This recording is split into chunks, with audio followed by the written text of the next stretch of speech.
रंजीत रंजन सांसद मेरे साथ है। मैम, लगातार आप लोग विरोध प्रदर्शन कर रही है, लेकिन सरकार कह रही है कि इस पर चर्चा नहीं हो सकती क्योंकि वो तो ऑटोनोमस बॉडी है इलेक्शन कमीशन। देखिए, सरकार इसलिए कह रही है क्योंकि वो ऑटोनोमस बॉडी नहीं है। वो काम कर रही है जो भाजपा का एजेंडा है।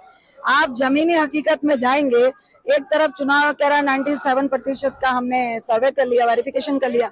दूसरी तरफ अगर आप बिहार के वोटर है, जब तक सरकारी बीएलओ के वेबसाइट पे, उसके लैपटॉप पे आप नहीं देखेंगे कि आपका फॉर्म सबमिटेड है कि नहीं है, तब तक आपको दिखेगा नहीं।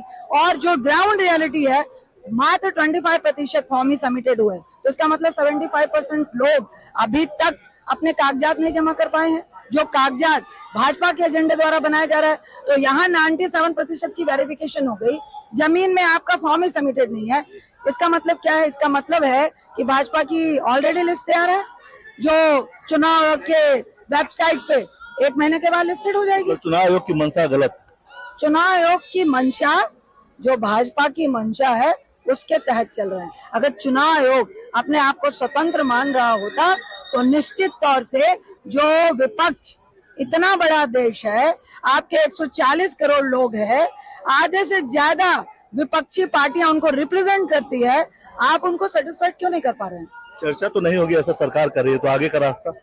देखिए, हम लोग लगातार यहाँ भी प्रोटेस्ट कर रहे हैं, जमीन पे भी कर रहे हैं, लोगों से बातचीत कर रहे हैं। आगे देखा जाएगा क्या है, क्योंकि ये बहुत गंभीर मसला है। ये लोकतंत्र में आपका वोटिंग राइट छीनने का काम हो रहा है, जिसको हम नहीं सह सकते। सरकार का ये कहना कि इलेक्शन कमीशन पे चर्चा कैसे कर सकता है, आपको जायज लगता है क्या? जब इलेक्शन कमीशन कभी भी इंटरव्यू नहीं देता था, जो भी उनसे हम लोगों को ऑब्जेक्शंस होते थे, तो चुनाव आयोग बुला के जवाब देता था या इन राइटिंग में देता था। आज तो सबके इंटरव्यू चल रहे हैं।